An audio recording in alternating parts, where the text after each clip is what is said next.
제가 청년부에 진학했을 시기 교회에서 건축에 대한 논의가 한창이었습니다. 어떻게 예배당을 건축할 것인가, 이제 사람도 좀 더 생기고 장소도 옮겨야겠고 하는 그런 논의 끝에 건축을 하는데요. 그 건축을 하는 과정에서 당시 담임 목사님은 성도의 재능을 굉장히 필요로 하셨습니다. 청년부 형님들 중에서 뭐 미술에 재능이 있으신 분들한테 막 부탁을 하는 거예요. 어떻게 교회를 만들면 좋겠는가. 그래서 나름대로 그림을 그려가지고 이렇게 생긴 교회, 이렇게 도면도 만들기도 하고요. 그리고 건축을 하는 거니까 되게 다양한 생각들이 있잖아요. 그리고 교회 내에서도 여러 가지 입장들이 있고 여러 가지 의견들이 있을 겁니다. 그걸 다 반영하려고 했던 거죠. 그 일을 준비하면서 나름대로 고생도 많이 했습니다. 벽돌도, 이쁜 벽돌을 구하기 위해서 막 발품도 파시고, 예쁜 벽돌을 결국 구해서 그럼 이걸로 지면 되겠지 했는데, 어느 날은 청년들에게 이 벽돌을 구분을 하라 하더라고요. 좀 더 밝은 벽돌과 좀 덜 밝은 벽돌. 그렇게 해서 어떻게 하는가, 햇빛이 비치는 쪽에 둬야 할 벽돌과 그리고 음지 쪽에 둬야 할 벽돌을 구분하는 겁니다. 나름대로 꼼꼼하게 그렇게 하시더라고요. 뭐 저 개인적인 생각에는 이게 무슨 의미가 있나 싶기도 했는데, 아무튼 그렇게 해서 건축을 했습니다. 교회가 예쁘게 멋지게 잘 지어졌어요. 그런데 문제는 뭐냐, 죽은 공간이 많이 생겼습니다. 이것저것 많이 만들었는데 이용하는 사람이 없게 되는 일도 있었고, 그리고 나중에 뭐 건축법이 바뀌기도 했지만은 여러 가지 것들을 봤을 때 잘못 지은 것들이 많아서 다시 재공사를 하는 경우들이 속출했습니다. 그러다 보니까 원래 계획보다 비용이 더 많이 드는 일들이 생겼죠. 나름대로 고생 많이 했거든요. 그 벽돌을 옮기는 일, 그리고 청년들은 불침번 서가면서 그 벽돌 지켜야 된다고 조를 짜가지고 그 공사장에서 자고 막 그랬거든요. 그런데 그런 일들을 보면서 어떤 생각을 갖게 되었는가 하면은, 저희가 어떤 신념 같은 게 생겼습니다. 그게 뭐냐면, 전문적인 일은 전문가한테 맡겨야 한다. 저의 신념같이 박혀버린 겁니다. 그래서 가급적이면은 저는 잘하는 사람이 해야 된다. 잘하는 사람의 의견을 받아야 된다. 물론 그것을 판별하는 우리도 공부하고 그 부분에 있어서 지혜를 쌓아야 되지만은, 기본적으로는 전문가에게 일을 맡겨야 된다. 그런 신념 같은 게 생겼습니다. 저의 신념이지 이건 성경은 아닙니다, 여러분. 저의 신념입니다. 여러분, 그런데 우리 인생에서도 이러한 전문가가 필요하지 않나 싶습니다. 인생에서도 우리는 믿고 의지할 만한 전문가가 필요합니다. 오늘 본문에 나타난 인물이 정말 그러합니다. 오늘 인물, 이 아굴이라는 사람은 자신을 어떤 존재로 밝히는가? 2절 말씀에 이렇게 되어 있죠. 나는 다른 사람에게 비하면 짐승이라. 왜 짐승이라고까지 말할까요? 내게는 사람의 총명이 있지 아니하니라. 나는 지혜를 배우지 못하였고 또 거룩하신 자를 아는 지식이 없거니와. 자신을 짐승에 빗대면서 나는 평균 이하의 사람이다. 나는 지혜롭지 못한 존재다. 라고 밝히고 있습니다. 여러분, 이걸 밝힌다는 것은 사실 쉽지 않습니다. 이 세상 살아가면서 우리는 그래도 좀 나은 사람처럼 보이고 싶어 하죠. 그렇지 못하다면은 중간이라도 가기 위해서 말을 아끼지 않습니까? 내가 말하는 순간 나의 정체가 들통난다. 그래서 가만히만 있으면 중간이나 간다고, 그런 생각으로 가급적이면 자신을 드러내지 않으려 하거나, 그리고 필요 이상으로 자신을 드러내서 자신의 실력보다 더 나은 사람처럼 보이려고 하는 그런 어거지 노력을 기울이는 경우도 있죠. 다 어떤 데서 비롯됩니까? 내가 짐승 취급받지 않기 위해서, 다른 사람에 비해서 열등해 보이지 않기 위해서, 오히려 우월해 보이기 위해서, 혹은 그냥 다른 사람과 비슷해 보이기 위해서 자신을 이렇게 드러내는 것은 너무나 위험한 행동일지 모른다는 겁니다. 요즘 세상에 말이죠. 여러분, 근데 이 아굴이라는 사람은 자신의 이러한 모자란 부분을, 무지한 부분을 어떻게 해서 이렇게 고백할 수가 있을까요? 그 뒷부분의 말씀을 보면은 우리는 이해할 수 있습니다. 4절 말씀 볼까요? 우리 4절 말씀 한 목소리로 읽습니다. 4절 시작. 하늘에 올라갔다가 내려온 자가 누구인지, 바람을 그 장중에 모은 자가 누구인지, 물을 옷에 싼 자가 누구인지, 땅의 모든 끝을 정한 자가 누구인지, 그의 이름이 무엇인지, 그의 아들의 이름이 무엇인지 너는 아느냐. 여러분, 이 말을 지금 왜 하는 걸까요? 자신의 무지를 드러내면서 이러이러한 초월적인 존재를 너는 알고 있느냐라고 말하는 이유는 뭘까요? 분명하죠. 돌려서 말하는 거죠. 나는 이런 존재를 안다. 난 이런 초월적인 존재를 의식하고 있다. 여러분, 그래서 이 아굴이란 사람은 자신의 무지를 드러낼 수가 있는 겁니다. 난 무지하다. 그러나 나는 초월적인 존재를 알고 있다. 상대에게 말하는 거잖아요. 그렇죠? 여기 나타난 EDL, 우갈 이런 사람들한테 말하는 걸 텐데, 궁극적으로는 지혜가 없는 사람들에게 지혜를 주기 위한 자신의 자문을 밝히고 있는 것 아니겠습니까? 너는 이런 초월적 존재 아니야? 나는 안다. 그래서 나는 무지해도 상관없다. 이런 걸 지금 밝혀주는 본문이라는 겁니다. 왜 이런 초월적인 존재를 아는 게 중요한가? 그 이유를 하나하나 밝혀주고 있습니다. 5절 말씀이죠. 하나님의 말씀을 다 순전하며 하나님은 그를 의지하는 자의 방패시니라. 너는 그의 말씀에 더하지 말라. 그가 너를 책망하시겠고 너는 거짓말하는 자가 될까 두려우니라. 하나님을 어떤 분으로 밝혀줍니까? 그분의 말씀을 의지할 방패다. 그리고 더할 필요가 없는 온전한, 순전한 그런 말씀이라는 것을 보여주고 있습니다. 여러분, 하나님의 말씀은 더할 필요가 없는 온전한 말씀이라는 것을 기억하시기 바랍니다. 우리는 하나님 말씀에 자꾸 다른 걸 더하려고 하다가 문제가 생기는 경우들이 있어요. 우리가 어저께 원로 목사님 통해서 전통주의, 신전통주의, 자유주의 이런 거 배웠잖아요. 자꾸 하나님 말씀 외에 다른 것, 다른 자신의 생각이라든지 자신의 감정이라든지 아니면은 이성적인 것이라든지 과학적인 것이라든지 그런 거 더하다가 낭패를 배우는 경우들이 상당합니다. 하나님 말씀 그 자체가 진리이고 중요한, 더 이상 손댈 필요가 없는 완벽한 것이기 때문에 나는 이러한 온전한 말씀을 의지하고 있다.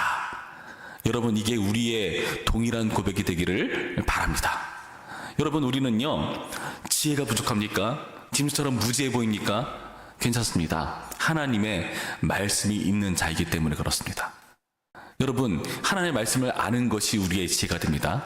많은 사람들이 똑똑한 양 자신의 생각에 옳다고 하는 것을 추구했을 때 사사기의 역사가 전개되는 거잖아요. 그러나 아무리 왕이라 할지라도 하나님을 의지하고 그분의 율법에 순종하기로 결심을 해야 그 이스라엘이 바르게 운영돼 나갔듯이, 여러분, 이것이 사사기, 열왕기 역사 아닙니까? 우리에게 이스라엘의 왕이 없으므로 각자 자기 속에 옳은 대로 행하였더라가 아니라 하나님의 말씀대로 살아갈 때 진정으로 어떻게 정상적이고 완벽한 세상이 펼쳐질지를 보여주는 말씀이라는 겁니다. 여러분, 세상은 그것을 몰라요. 그러나 이 아굴이라는 사람은 알고 있습니다. 여러분, 우리는 알까요? 어떻게 판단할 수 있을까요? 머리로는 안다고 하지만 아마 우리의 행동들, 우리의 선택들이 그것을 증명할 겁니다. 과연 나는 하나님을 아는 존재인지 그렇지 않은 존재인지, 주님의 말씀 그 자체로 순전하다고 여기는 존재인지 그렇지 않은 존재인지. 여러분, 그렇다면 그것을 어떻게 판단할 수가 있는가? 아굴은 그렇기 때문에 자신은 두 가지 것을 구해야겠다고 말하거든요. 여러분, 우리가 이 아굴 같은 두 가지 것을 구한다면은 여러분, 우리는 지혜로운 자일 수가 있습니다. 무엇을 구하는가 함께 살펴봅니다. 7절 말씀 볼게요. 내가 두 가지를 주께 구하였사오니 내가 죽기 전에 내게 거절하지 마시옵소서. 곧 헛된 것과 거짓말을 내게서 멀리 하옵시며 바른 길을 갈 수 있는 정도를 구하고 있습니다. 두 번째, 나를 가난하기도 마옵시고 부하기도 마옵시고 오직 필요한 양식으로 나를 먹이시옵소서. 혹 내가 배불러서 하나님을 모른다, 여호와가 누구냐 할까 하오며 혹 내가 가난하여 도둑질하고 내 하나님의 이름을 욕되게 할까 두려워함이니이다. 지금 여기서는 중도를 구하고 있는 겁니다. 그러니까 내가 재물이 과해서, 재물이 부족해서 하나님을 의지하지 그런 불상사가 없기를, 그런 중도를 구하고 있다는 겁니다. 여러분, 이러한 정도와 중도를 하나님께 구하셔야 됩니다. 여러분, 그렇게 이러한 정도와 중도를 구하는 자가 아무리 무지해도 다른 사람보다 평균 이하의 모습인 것 같이 스스로를 여긴다 할지라도 그 사람이야말로 진정한 지혜로운 자인 것이죠. 여러분, 정도란 무엇입니까? 헛된 것과 거짓말을 여기서 멀리 해달라는 것은 자신이 철저히 하나님을 의지하는 존재가 되겠다는 그런 각오 아니겠습니까? 그리고 중도를 구하는 것 또한 결국에는 뭐죠? 하나님을 내가 의지하고 지향하겠다는 뜻인 것입니다. 배불러서 하나님을 모른다, 여호와가 누구냐 할까 하며, 우리가 재물이 많아졌을 때 하나님을 모른 척 할까 봐 이렇게 구하는 거죠. 가난하여 도시라고 내 하나님 이름을 욕되게 할까, 가난해서 하나님을 욕되게 할 그런 가능성까지 내포하고 있습니다. 여러분, 사실 이것 정말 대단한 기도입니다. 저는 이렇게 기도한 사람 별로 못 봤어요. 다들 부자 되게 해주세요, 하나님 돈 필요합니다, 돈 많이 좀 벌게 해주세요, 내가 다른 사람보다 못 살면 안 되죠, 이런 거 구하지 않습니까?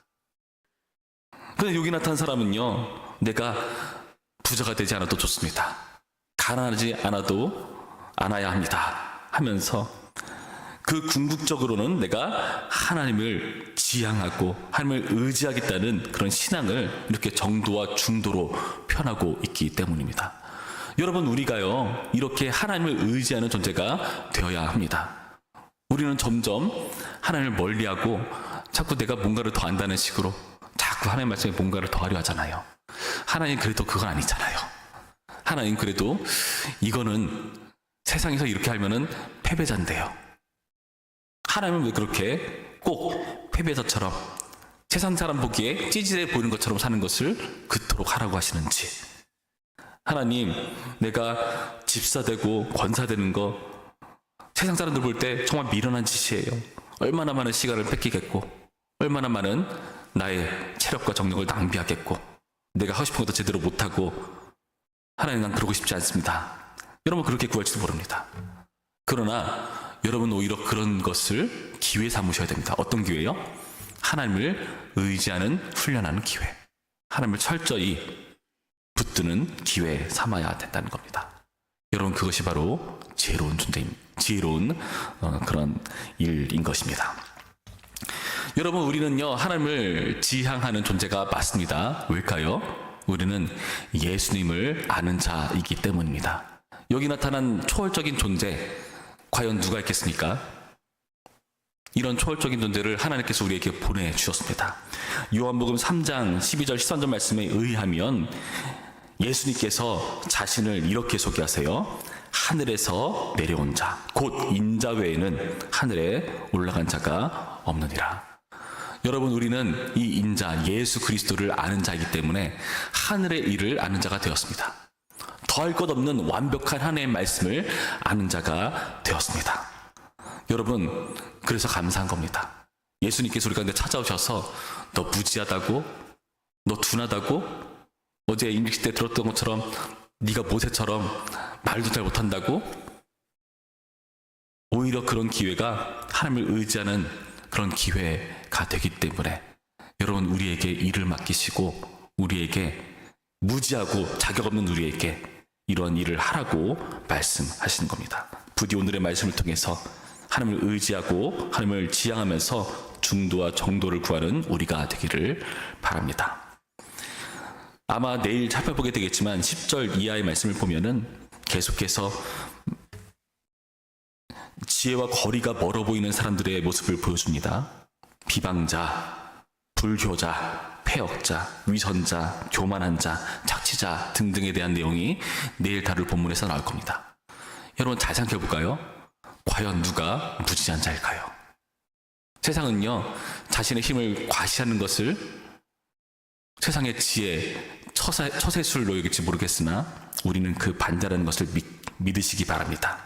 우리는 예수 그리스도라는 전가를 의지하는 짐승이 아닌 하나님의 형상인 것을 믿으시기 바랍니다. 누가 짐승이겠습니까? 우리가 짐승일 리 없습니다. 우리 스스로 그렇게 여겨지는 그런 한계에도 불구하고 초월적인 하나님을 믿기 때문에 우리는 하나님의 형상으로 살아갈 수가 있습니다. 이런 하나님의 형상으로 중도와 정도를 구하는 오늘의 말씀기를 주님의 이름으로 축원합니다. 기도하겠습니다. 참 좋으신 하나님 감사합니다. 오늘의 말씀을 통해서 우리가 초월적인 예수 그리스도를 의지하는 사람인 것을 확인해 봅니다. 주님, 우리가 이 예수님을 믿기 때문에, 이 예수님을 의지하기 때문에 그 말씀 안에서 중도와 정도를 걸을 수 있도록 인도하여 주시옵시고, 모두가 지금처럼 살아가는 이 삭막하고 혼란스러운 때에 우리만큼은 하나님의 정도와 중도로 스스로를 지키며 세상 가운데 하나님의 지혜를 펼쳐낼 수 있는 하나님의 형상으로 살아갈 수 있도록 도와주시옵소서. 그런 우리의 모습을 통해서 누군가가 힘을 얻을 수 있도록 인도하여 주시옵시고, 그렇게 하나님을 철저히 의지하는 우리가 하나님의 복받는 하나님의 지혜를 누리는 존재일 수 있도록 인도하여 주시옵소서. 감사드리며 예수님의 이름으로 기도했습니다. 아멘. 우리